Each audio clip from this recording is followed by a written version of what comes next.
we do start the actual presentation, Alice, just where are you? Tell us where you are and what time it is and what's going on in your world.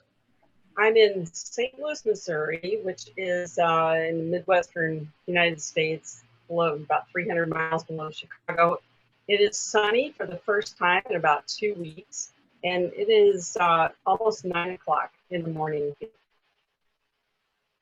And so we've got a 5-hour. Okay, that's cool. I did read your Facebook tweet, Facebook post about you're suffering from jet lag, weren't you, because of Runchatlive? That was so funny. It was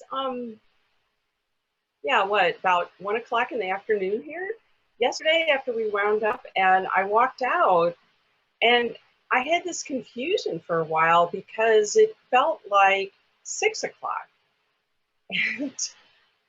And I was confused about, I was thinking, oh, I need to eat. And I thought, I've gone all day without eating. And then I went, oh, no, it's only 1 o'clock. It's time for lunch. Sorry about that. Yeah, it screwed up your day a little bit. No, it's funny. 5 hours of presentations, then it's only lunchtime. Yeah, that's weird. Virtual jet lag. It's good. I haven't heard it before, but yeah, you should patent that or something, or trademark it. It's definitely probably a thing. People losing track of what time it is. I like it. Right. Okay. It is now pretty much 2 o'clock. So what I'll do is, I think everyone's sitting comfortable. We'll leave you to do your presentation, Alice, for about half an hour. And then we'll have 15 minutes of questions from everybody here. And yeah, so whenever you're ready, Alice, take it away. Okay. I can just start now. Great. Well, hi, I'm Alice Sanvito. I'm a massage therapist in the United States, and I want to thank Matt for bringing me here. I'm just thrilled. And I just want to let you know, so I'm a very low-tech person, and these are my slides.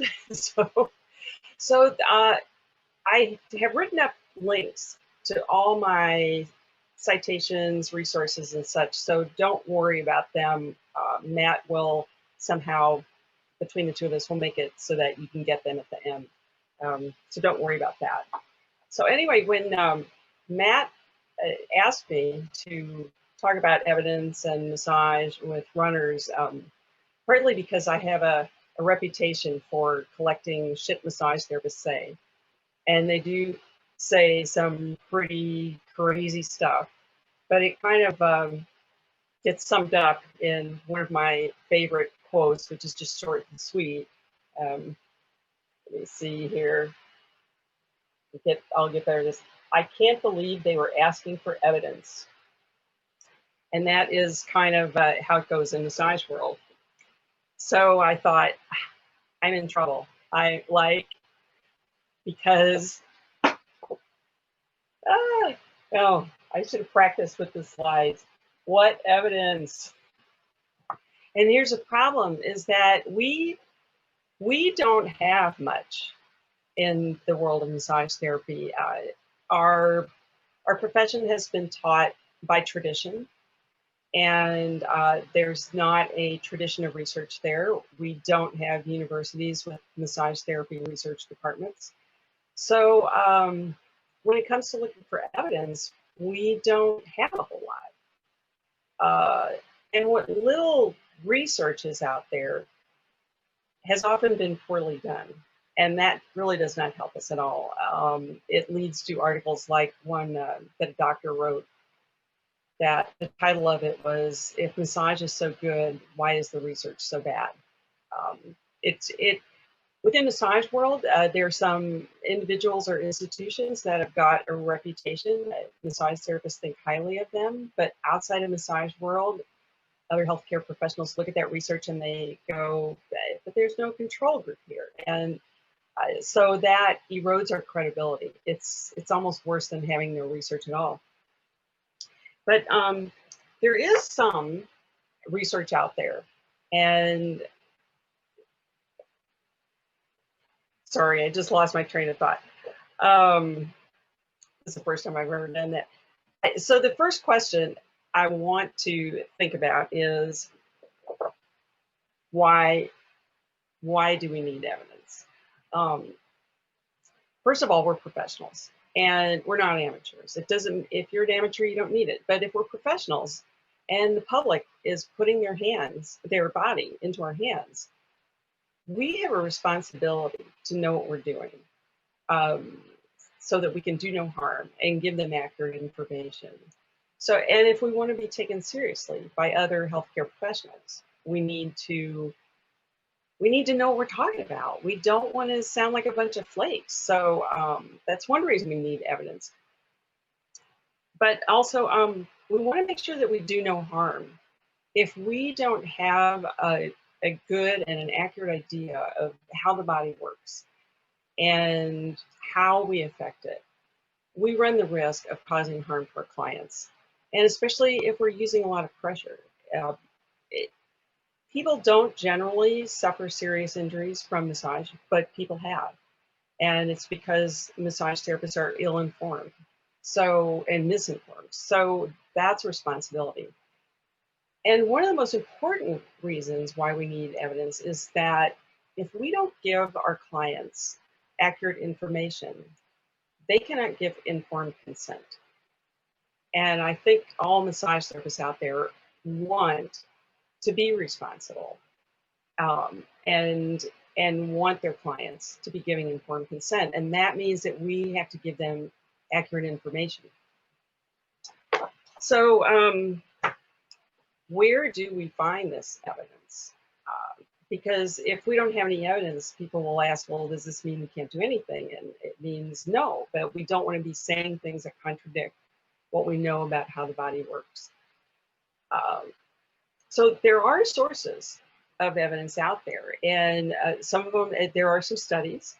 Some of them are not that great, but if you start learning to read research, you can start sifting out what's worth keeping, what's not. Study may be imperfect, but there may be still some benefit to it, some worth to it. There's an excellent website called painscience.com. And it's written by a former massage therapist turned science writer. It's excellent. And like I said, I'll have links to these sources so you can find them. There are podcasts out there like what Matt does that are very science-based.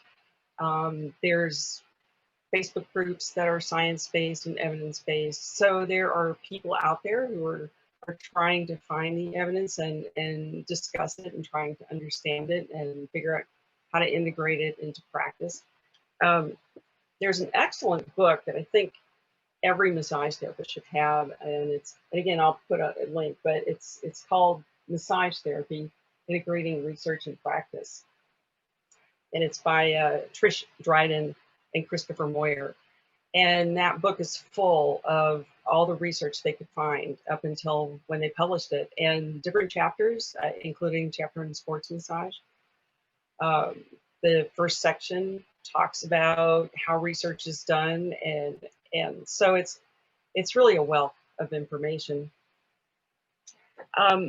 Also, the research doesn't have to be specifically in our field. There's a lot of research done that's in other fields, especially in physical therapy, but also occupational therapy, psychology, pain research, that a lot of that still has implications for us. So massage therapists sometimes start out with this idea that it's got to be specific to massage, but it doesn't. So like the more we understand about pain and how that works, that's very relevant. It is psychological and social aspects, which even apply to runners, because their mental state is going to have an effect on their performance, on their pain, on their recovery. So there's research in a lot of fields that is applicable to us. And the way I usually find it is either through other massage therapists or other related professionals in online discussions, or as I'm looking for information, I'll sometimes start coming across it. So, so say you're a massage therapist and you decided that you want to become science-based, and you start getting into this research and science and all that. What happens next? Existential crisis. So what happens is you get into the science, and one by one you start finding that what you thought you knew turns out to be what we call unsupportable, cannot be supported with evidence, or is contradicted by the evidence. So for me, kind of the way it turned out was many years ago, an instructor told me that lactic acid didn't make you sore, and massage did not get rid of lactic acid. And I'm like, whoa, really? And I thought, oh, well, okay, you know, no big deal. So I just kind of gave up that claim. But, you know, then another thing comes along, and then another thing comes along. And then one day, the idea that's the very foundation of your work is challenged, and there's a crisis. So I almost quit. And I've watched so many other therapists. I think somebody in the comments during the chat session there, you know, asked, you know, well, what do you do when all your, I think I'm finding out everything I thought I knew was wrong. Yeah. And, you know, what I did was just try to give up all the ideas that I had and try to start from scratch. That going through that crisis can be tough, but I want to encourage massage therapists, and it's not just us. Physical therapists are, sorry, losing my screen here for a moment. Physical therapists, occupational therapists, other occupations are going through this too. It's not just us. But I want to tell you, if you're one of those people going through that, hang in there and don't worry. It does get better. One of the best resources that I know of, I really love this. It's a video that Jason Silvernail, which I misspelled his name here, but did for the San Diego Pain Summit there. And it's called Crossing the Chasm. And this little illustration here is meant to show that he said, you know, in the beginning, I thought it was, you know, here I am on this side and I'm learning this information and I'm going to cross this bridge and get to the other side and I'll have all this information and everything's going to be cool. But it turns out it's not like that. It's not a matter of discarding an old narrative and then plugging in a new one. It's a lot more complicated than that. One of the things you have to learn to do is learn to live with ambiguity, accept not knowing. And so he said, rather than having this bridge, it was more like we needed a GPS. And this is my illustration here of standing on one side of this big rocky chasm. And it's like trying to cross that just goes on as far as you can see. And rather than a bridge to another side to cross a gap, it's more like learning to navigate this unfamiliar terrain. So lost one of my slides are out of order. Oh no, it doesn't matter. So when we talk about a GPS, what could be the kinds of things that could be our GPS? And maybe it was on here. Yeah.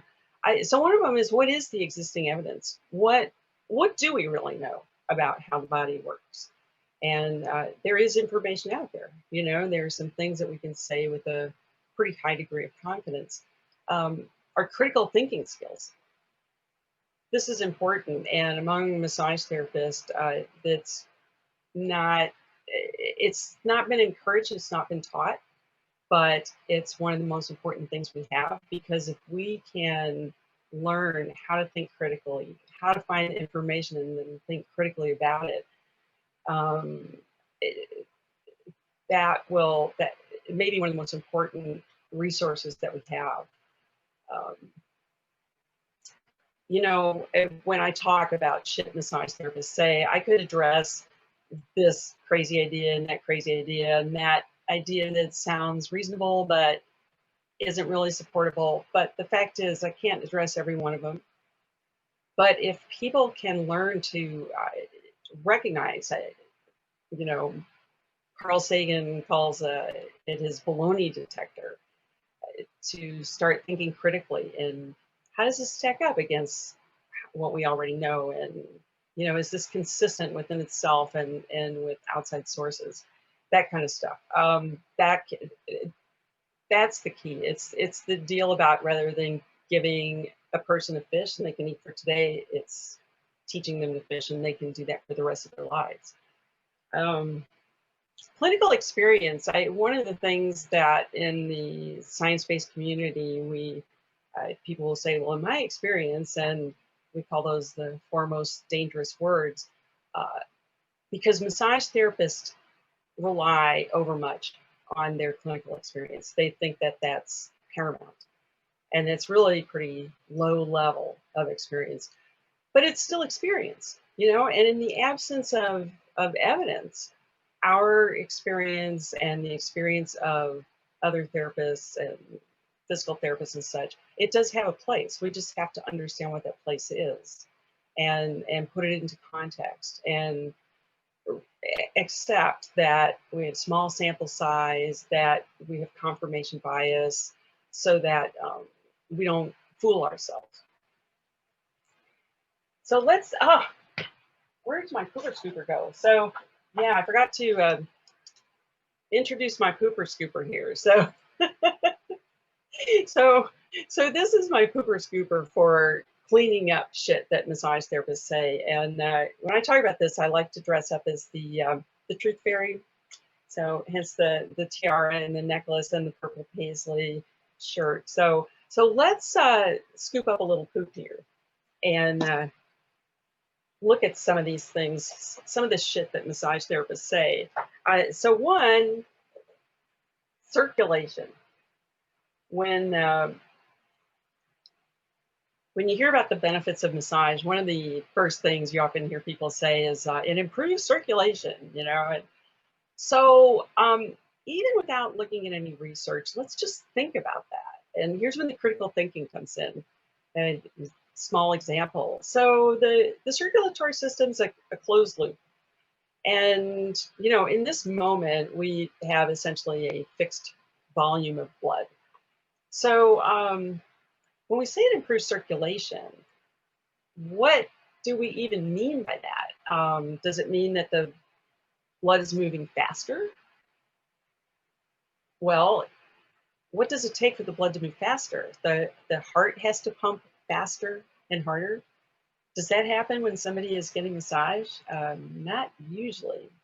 So, okay, so the blood is not moving faster. If we want blood to move faster, go take a run, you know, go take a walk even. But lying on a table quietly is not going to make the blood move faster. So we can discard that notion. So does it mean that there's more blood in a particular place? You know, like a runner, if you massage their legs, is there more blood in their muscles, in their legs? Well, let's think about that. When we massage their legs, just as an example, we can see the skin turn pink. And so that's a visual evidence that capillaries in the skin are dilating, that there's more blood in the skin of the capillaries of the skin. But what does that mean? If there's more blood in one place and we've got a closed system and a fixed volume, then there's got to be less in another place. So where is that blood coming from? It's probably coming from nearby muscles. So we're diverting blood away from the muscles and towards the skin. Is that increasing circulation? Temporarily increasing it to the skin, but not to the muscles. So, you know, when you start thinking about these things, it's like, uh-oh, we're kind of in trouble now. And let's think about this a little further. This actually does agree with what we know about the sympathetic and parasympathetic nervous systems.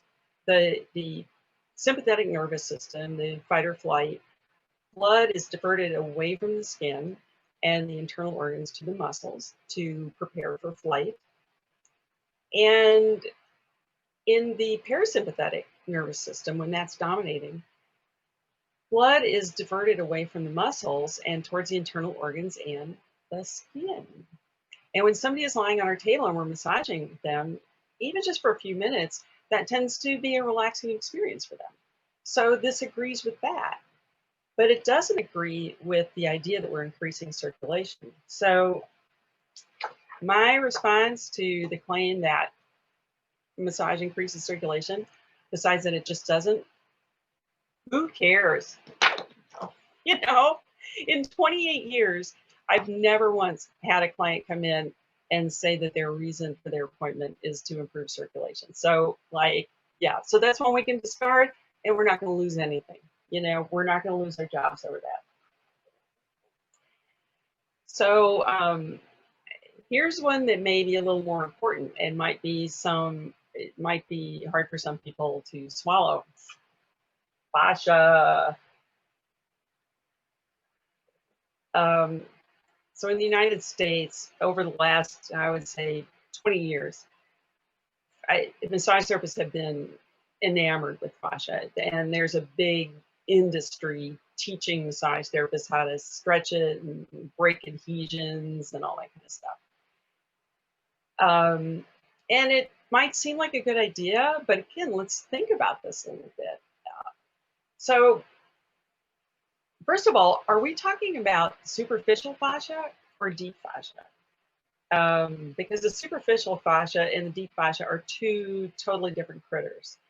And I'm not going to get into details of that, but superficial fascia is mostly comprised of adipose tissue, and I don't think there's any therapeutic value in pushing around blubber. So, but I think people are mostly thinking about the deep fascia.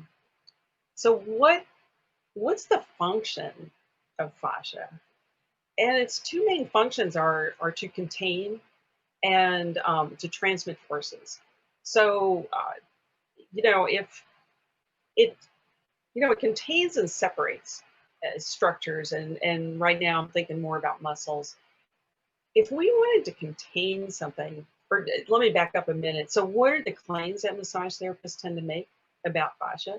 Well, one is that they can stretch it or somehow deform it. And another is that they can break up adhesions. Those are two biggies. So let's think about the function of fascia and those claims.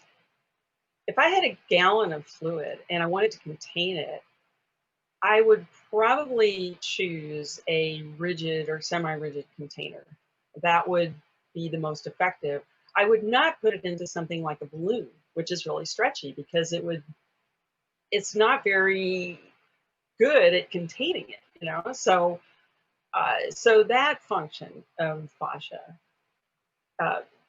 does not match up with this idea that it's stretchy, that we can put our hands on it. But another function of it is to transmit forces. And in fact, you know, when the individual muscle cells are contracting, the fascia that encases them, it's like they pull that together, and that's what transmits that force to the bone and makes things move. So if I wanted to move a weight, if I had a heavy weight and I wanted to move it, would I attach a stretchy bungee cord to it? Because if I pull on that, it's going to stretch. It's not going to move the weight. And because it's not transmitting my forces, it's absorbing them.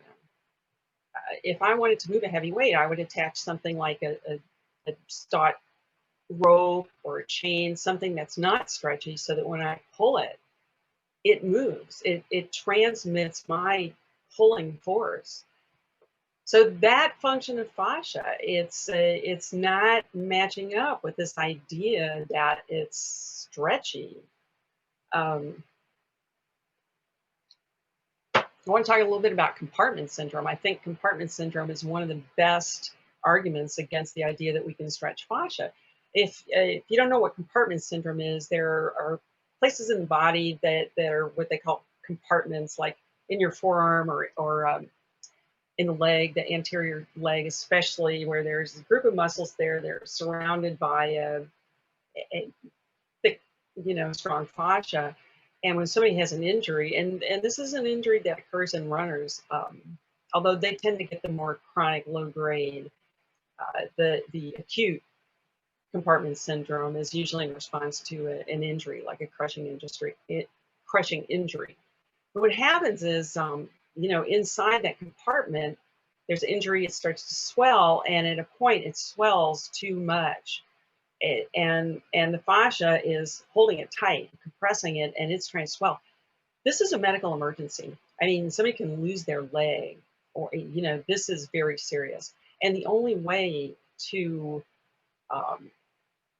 fix it is to cut the fascia and allow that swelling to take place, because the fascia is very tough and it doesn't stretch.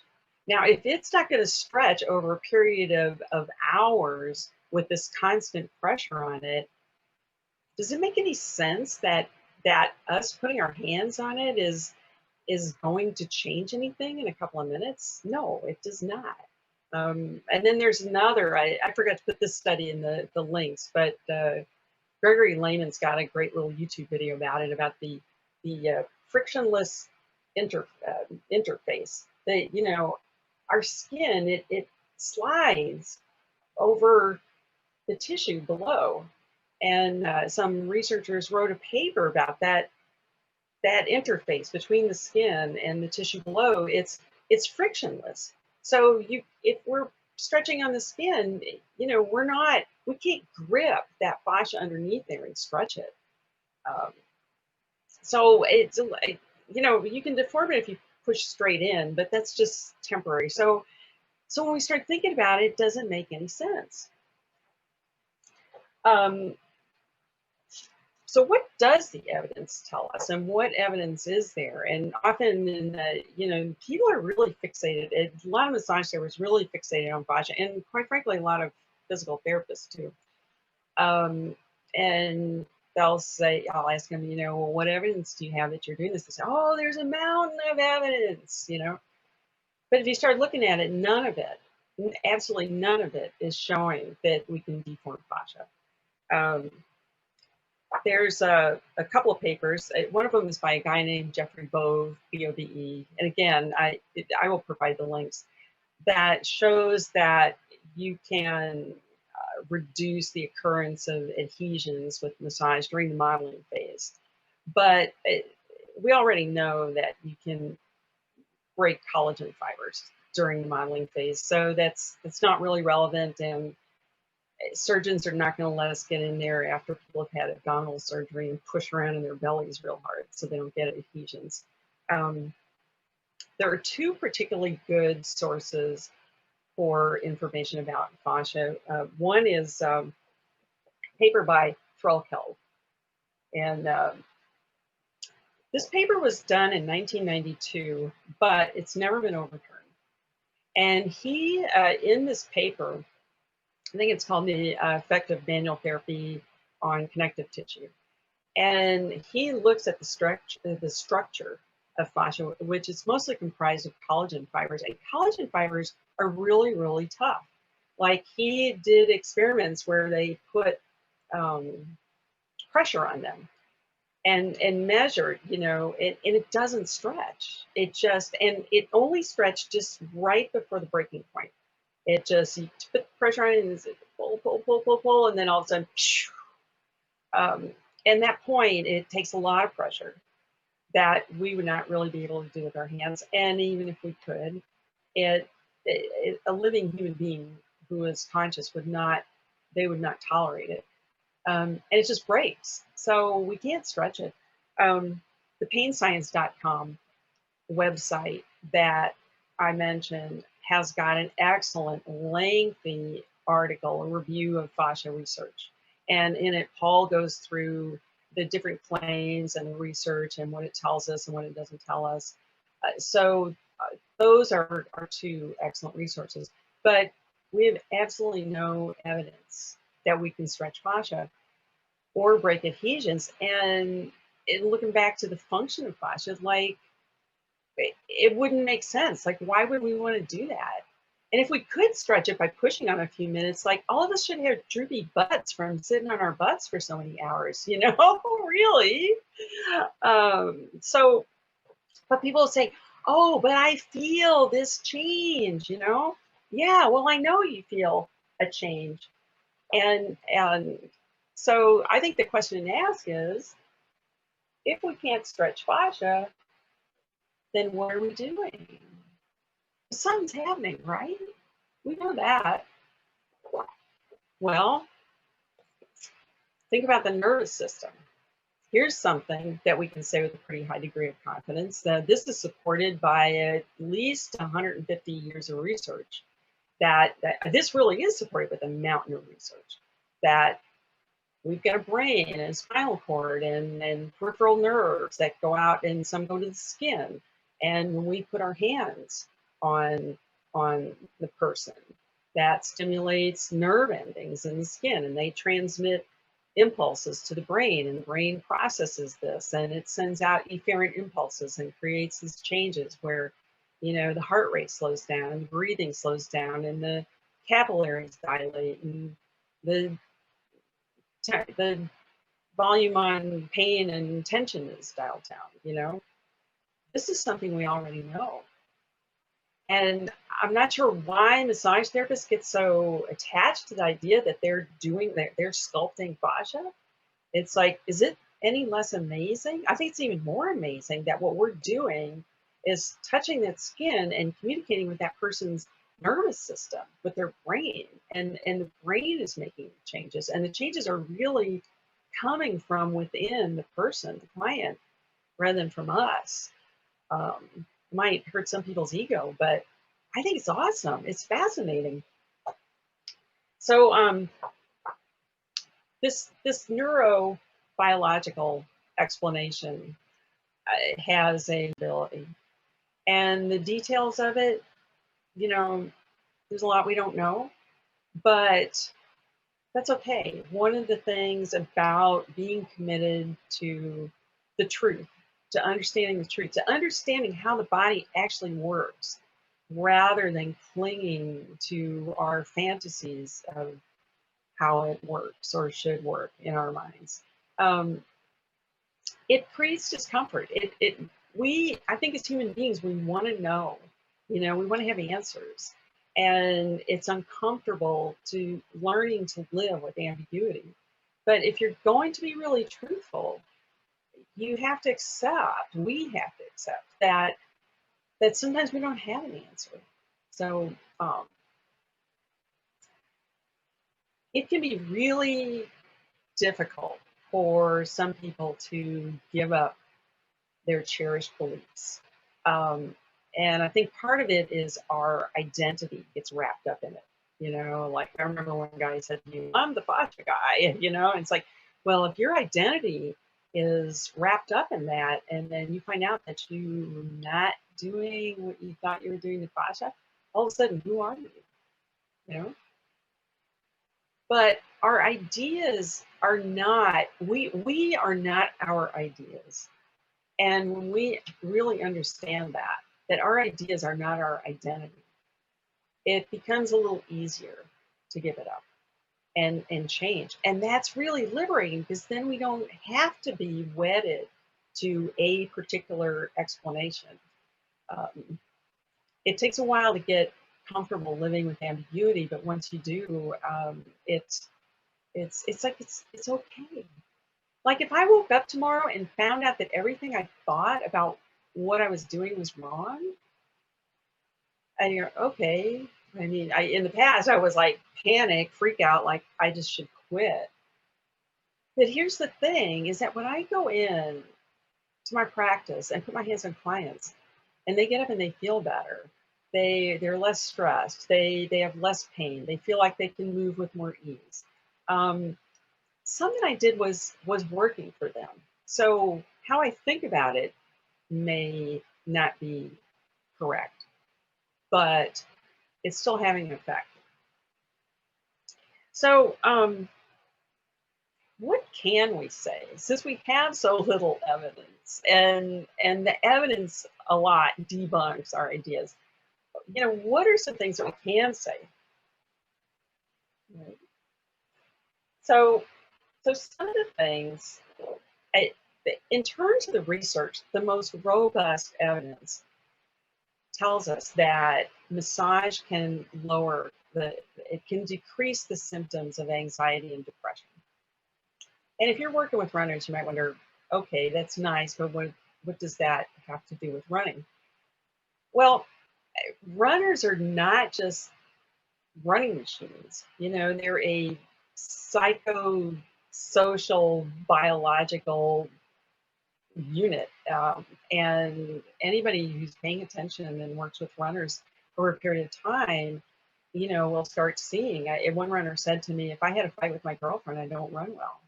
And, you know, just before competition, that's an important factor. Whether somebody feels confident or not.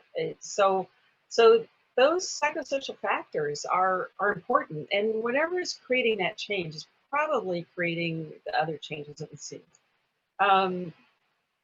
We do know that it sometimes with some people it can reduce pain, and even if that's temporary, that can have value, and it makes people feel better. You know, people like it.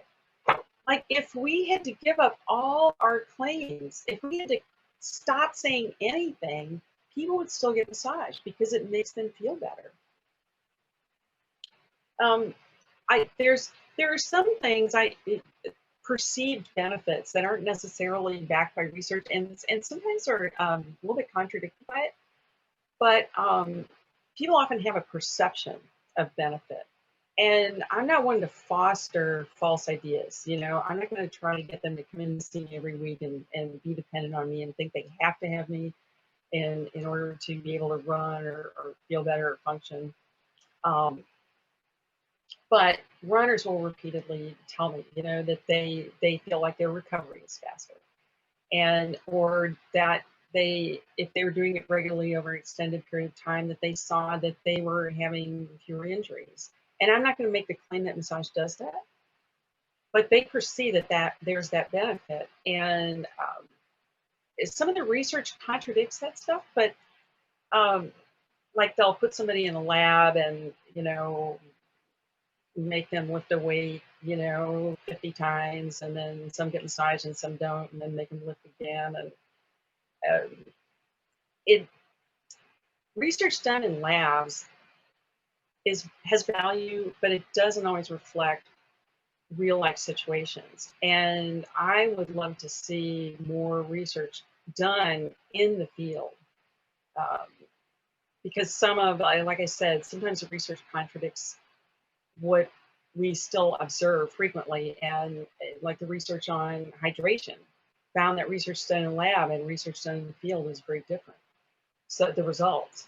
So that would be a good direction for sports massage. In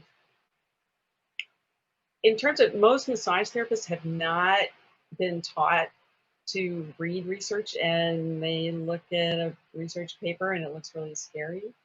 And one of the messages I want to convey to massage therapists is that research can be accessible. It's not scary. And science is better than making shit up. That's kind of one of my mottos. You know, you start slow and you find a paper like the 𝐒𝐻𝐿 paper. It's not very long.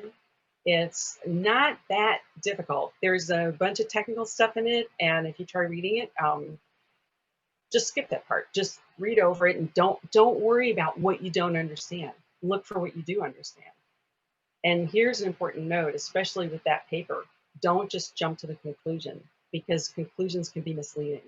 And that paper, unfortunately, the way they languaged the conclusion will lead you to an erroneous assumption. But if you read the paper, there's, you know, a little bit by a little bit, you just find things in there that you understand, and put it away and talk to somebody about it and come back later. Ugh, Siri is trying to do something over here. Gotta go back to my notes here. Start losing my train of thought. But anyway, these are the ways that we find our way out of this crisis, of bottoming out and climbing back into a more professional space. And I want to tell you, it does get better. Hang in there. If you're stressing out over this stuff, find somebody who's been through it, who can nurture you through this process and reassure you. If you don't have somebody, get in touch with me. You know, people help me through it. I'm willing to help you. But there is professional life after that, you know, existential crisis, and it's better. It's much better. So yeah, just want to say, you know, you're not alone. It's okay to say I don't know. Clients ask questions, and I used to have pat answers for them, and now I don't. But you know what? I used to be afraid that they would think I was stupid. And in fact, they really appreciate my honesty, and they appreciate my commitment to giving them accurate information rather than making stuff up. So anyway, that's all I've got to say. We don't need bogus claims to support what we do. It stands on its own. And I've worked with a lot of runners over the years. One of them qualified for Olympic trials years ago, and it's a lot of fun. And they really appreciate it. It gives them confidence and such, and we make people happy. So that's it. That's all I've got to say. So if there are any questions, feel free. Beautiful, Alice. Sorry, I'm just and you can also contradict me. Oh yeah, definitely. I'm just swaying along to Michael's "You Are Not Alone" because you said that, and it just made me start thinking, "You are not alone." Maybe we can all sing that at the end with our arms above our heads, get some candle lights. We'll record that later on, Mara. Okay, just singing to "You Not Alone." We'll put it on there. It'll be beautiful. Amazing, Alice. Thank you so much. Really cool. There's obviously we're going to go to some questions now from people, but the one thing which again is on my mind is I've been watching Glenn slowly sink into his seat lower and lower and lower, and his body language is covering his mouth, thinking, oh my God, I've got so much I want to say, but I'm going to stop myself from saying it. And it's getting tighter and tighter on his beard. I know. But no, it's really cool because it sums up. I mean, the reason I love you as a speaker, one of the many reasons, is because it's difficult not to feel kind of attacked or kind of patronized by somebody wearing a silver tiara and carrying a silver poop chute. It's kind of like you can't get angry. It's beautiful. It's brilliant. And it's you. It's not like somebody making it up. So it helps people open their ears a bit. But yeah, Glenn did say there, and I'm just using you, Glenn. I know there's a lot of people who probably aren't watching this yet or watching the recording who are feeling the same thing. It's the natural reaction. Glenn says something like, I did my sports therapy, was it, or sports massage, or one of them, like sports massage course last year, and now I learn it was all lies. So that's what we got to address. And even though that might be a little bit of a kind of a hyperbole, it's the sensation. We know how important words are when a patient describes their feelings. There's a lot in that, isn't there? That sensation of it's all been lies, exclamation mark. How do you deal with that? Yeah. And you know, I know a lot of people, massage therapists, end up feeling really angry. And I went to school in 1991, and we did not have the internet. And my instructors did the best they could with the information they had at the time. And once I got out of school, I sought out the best instructors I could find, and they were top drawer. They were the best available then. But with time, we learn new things, and that's the thing about science. We adapt to the evidence. So I don't fault my teachers. Some people come away feeling really angry. But here's the thing, I think, is at this point, we've got the internet. It's easy to get information. And the schools at this point, there is no excuse for them to be teaching outdated information. And I think that there's some gross negligence out there. And I don't know how it is in other places, but in the United States, it's the Wild West in the schools. Now, I know in Canada, they have a much stricter curriculum. It's more lengthy, it's more sensible. But yeah, it's the Wild West still in the U.S. And so I think some of the students do have a right to feel ripped off. But, you know, let's just move on. Just find the people who are trying to figure it out. And, you know, no single one of us is going to be right all the time. We have this saying, in science, we can never be completely right, but we can hope over time get less wrong. And, you know, I will tell people, don't accept something because I said it. I will show you my sources. But, you know, verify on your own. Don't accept what I say about this Threlfeld paper. Go read it yourself and understand it. And, you know, and I'll argue with the best of them. I'm not intimidated when I feel confident. You know, I've gone toe to toe with, you know, people with PhDs, and I've got a high school diploma. That's the thing.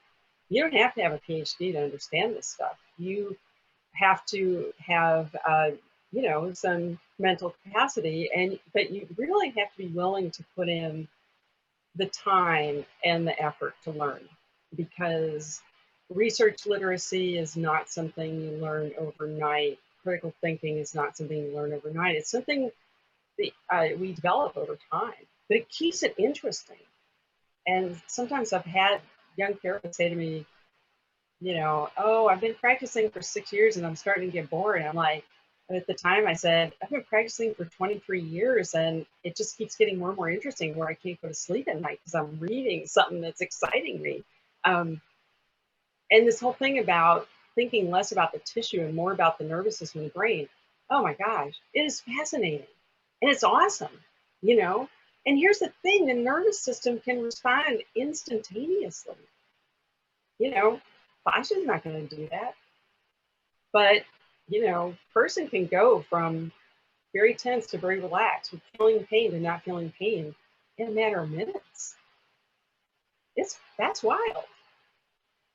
And I'll tell people, you know, if this isn't blowing your mind, you're not paying attention. I mean, think about it.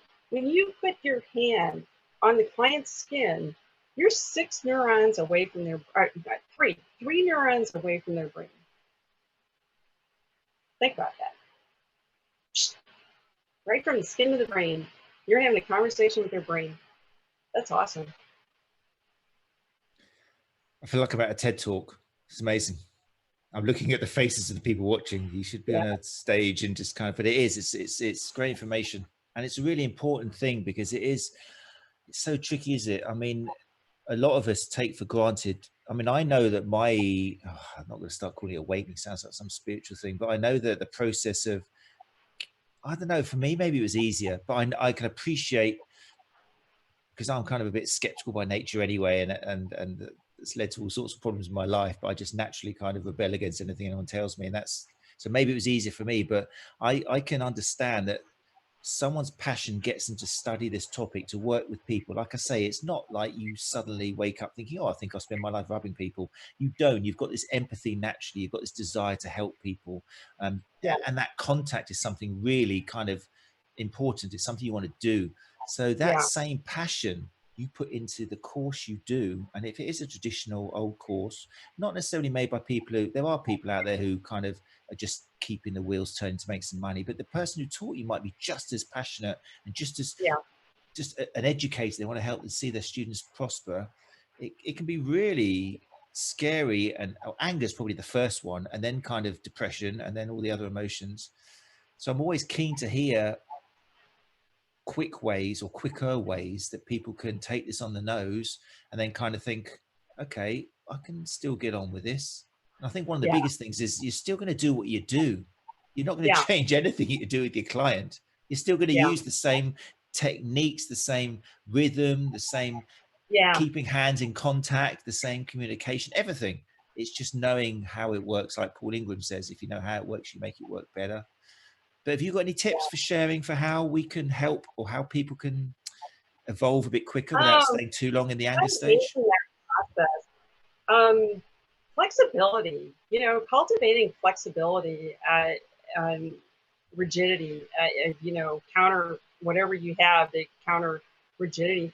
There was a point when I was bottoming out where there's about 3 days I was going into work feeling like a complete fraud. feeling like I absolutely have no idea what I'm doing, and I have to act like I do. And I went in and I did what I usually did. And after 3 days, I realized, well, people are getting up and they're feeling better. You know, they're happy. They're getting what they want. So obviously what I'm doing is okay. It's just how I'm thinking about it is obviously needs to be discarded. And so that's what got me through, is like, okay, what I'm doing is okay. I'm not sure, you know, at this level of what I'm doing, but you know, what's the what behind what I'm doing. But I'm just going to accept that, and cultivating that it's not about me. You know, it's not about the therapist, and that's the thing. We get tied to our ideas, and it's an ego-driven thing. We think that we are doing this thing with people, and if we can step back from that and think about the client, it's about the client, that we are there to do our best to serve them, and if we stay focused on that, that will fuel our commitment. You know, it's not about me; it's about the client. And I think that really helps a lot. And I think the vast majority of massage therapists want to do right by their clients. That whole idea of informed consent, you know, I have to give them accurate information if they're going to truly give informed consent. So staying focused on the client rather than ourselves, I think that's a big one. And I think that when we get into these arguments about you know, what's going on underneath the skin, we can lose sight of that. The most important person in the conversation is always a client. It's great stuff. But, yeah, There's have faith, you know, find someone who's been through it, and you know, let them nurture you.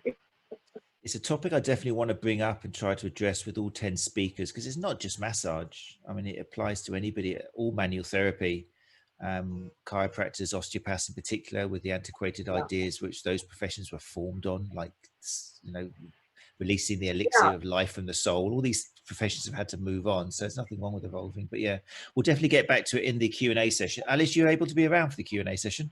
Oh yeah. Smashing. Yeah. I think it's something which would be interesting to hear other people's perspectives as well. And it is not the massage therapist. I mean, when I'm saying, I kind of direct when saying to massage therapists because I'm talking about massage. But what I'm saying is actually applicable to physical therapists, chiropractors, doctors, you know, occupational therapists. All our professions are going through this. That's what I mean. I think we're in a great place to end on a positive note for anybody who is either watching this or watching the recording, because what we do, we've always got that, and we can't downplay it enough. We're doing something which we see throughout the animal kingdom, the power of touch, the power of contact. Like I've said before, a bit cynically in my own typical way, you don't see monkeys manipulating each other's spines or trying to get their shoulders the same height, you know, or saying I can get rid of your period pain by doing this and then moving your skull plates around and changing your parietals. This doesn't happen. We've already got a good footholding in saying, look, we know that our stuff helps. We're just not quite sure. We're getting close to knowing how it does work. So our profession, like I say, can actually is slightly easier to move into the 21st, 22nd century rather than a lot of the other ones. So we have certain restrictions in our scope of practice, but then also within that, we've got a lot of freedom. You know, there's a very broad application. I think there's a lot of potential. I think there's a lot of unrealized potential there, and the only way that we're going to even start to discover and live up to that is for us to get our heads out of our collective butts and, you know, quit hanging on to the, you know, magical thinking, you know. I love the way you put things. It's the brilliant. guy who said, I can't believe they were asking for evidence. You know, I was one of those people. I mean, and I wasn't even into the magical thinking, but just like, what? Everybody says this, you know. And then once you make a shift, you realize, duh. Duh. Brilliant. Right. Okay. Trust me. You know, Alice, it's been fantastic. It's been amazing, and I'm looking forward to your contribution in the question and answer at 4 o'clock. But we need to get ready now for the final speaker of the day, 10 of 10, that's going to come on at 3 o'clock, which is going to be Kevin Maggs, who we had the pleasure of listening to during the lunch hour as well, with JF and Greg Lehman. Greg. Oh, look, Kevin's there now, all ready to go. So that's going to start at 3 o'clock on the dot. So again, if you need to, I don't think anyone got up during Alice's talk. It was just like riveting. So if you do need to go up and powder your nose or make a cup of tea or coffee or whatever, then go and do that now. Here. And yeah, go. I need to go and make mine. Yeah, I'm gonna disappear for 2 minutes. It has a map of the London Tube on it. Oh, how very nice. So thoughtful. Fantastic. Such a shame. I really was looking forward to getting all the speakers over, particularly you, Alice. But hey, next year maybe we'll do it all again in Brighton. Yeah, I know. I was heartbroken, but whatever. We can do this at least. Exactly. Right, before I let you go, because I'm going to make a coffee for a couple. You're listening to Runchatlive podcast, putting the evidence back into running injury and performance.